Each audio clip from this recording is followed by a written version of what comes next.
Bien bonjour, très heureuse de vous retrouver dans cette autre rubrique consacrée à la culture. Aujourd'hui, nous allons prendre de l'air et sortir du cadre habituel. J'ai découvert quelque chose d'intéressant ici au Congo, pas très loin des studios d'Africa News. Les Congolais de la République démocratique du Congo et de la République du Congo aiment la musique hip-hop, comme le reggae, le R&B, qui n'ont rien à voir avec la rumba ou le dombolo. C'est du solo, genre écocité qu'ils écoutent en particulier. J'ai eu la chance de rencontrer un artiste très populaire au Congo, devinez quoi? Il se prénomme Dancehall. Découvrons un peu plus sur lui.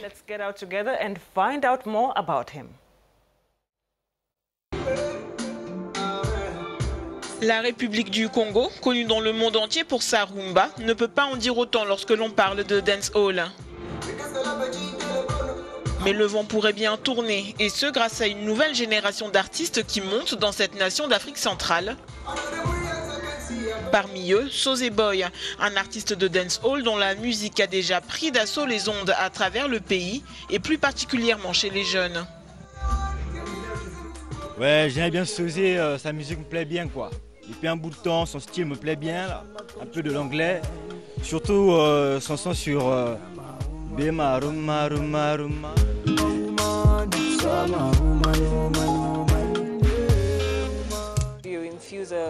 Vous utilisez une langue comme le Mounoukoutuba qui est congolaise, mais aussi le français, l'anglais, le lingala. Comment est-ce que vous faites cela? Comment est-ce que cela se passe? How does it happen? Après, je me suis senti obligé de le faire. Tu sais, au début j'étais tellement intéressé par l'anglais et du fait que l'anglais est une langue qui casse les frontières. Je me suis dit, bon, je vais commencer en anglais. Bon, après, je me suis mise à l'évidence et j'ai remarqué que je chantais dans un milieu francophone. Tu vois? Et donc, si je veux toucher beaucoup plus de gens de ma localité, il faut que je chante dans une langue qu'ils comprendront. Vous avez aussi participé au Coke Studio Africa en 2016. Comment s'est passée cette expérience pour vous? Comment est-ce qu'elle a façonné votre carrière musicale?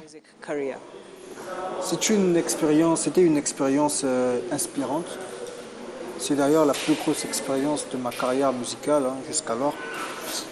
Et donc voilà, c'était juste bien du fait d'avoir l'opportunité et ce privilège de travailler avec ces grands artistes qui ont de l'impact continentalement et même mondialement. Du coup, voilà quoi, je me suis senti béni. Une chose est sûre, le ciel n'est même pas la limite pour cet artiste congolais. Nous sommes à un concert organisé par RFI et devinez quoi, Sosé Boy est là.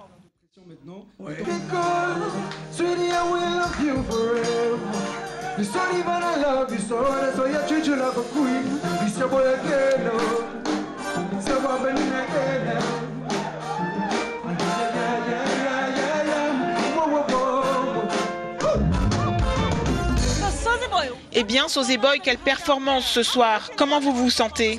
C'était dingue, c'était magnifique, le public était au rendez-vous. J'ai senti que j'avais le public dans mon bac et c'était juste bien quoi. Excitant et ça fait plaisir de retrouver des Congolais comme ça. Et voilà quoi, le mouvement se pousse, je suis juste fier de nous quoi.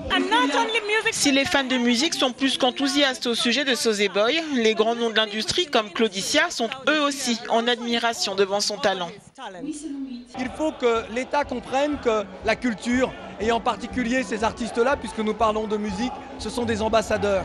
Et lorsque les ambassadeurs sont considérés par leur pays, eh bien ils vont beaucoup plus loin, ils sont beaucoup plus pertinents dans leur composition et beaucoup plus performants lorsqu'ils sont sur les scènes du monde et sur les scènes du pays. Au vu de la réaction du public ce soir, on peut dire sans se tromper que Sosé Boy est bel et bien un artiste à suivre. Reporting for Africa News, this is Lynette Bahati for This is Culture. Mais aussi lors de l'événement Couleur Tropicale organisé par RFI, j'ai eu la chance de rencontrer un artiste féminin. Et elle parle beaucoup de l'autonomisation des femmes.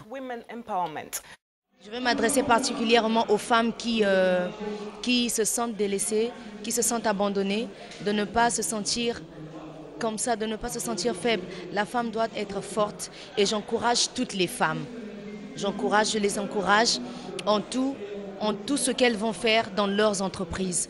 La femme ne doit pas se sous-estimer, elle doit se démarquer. La femme doit être visible. Et cela nous amène à la fin de la rubrique culture d'aujourd'hui. On se retrouve la semaine prochaine. Au revoir.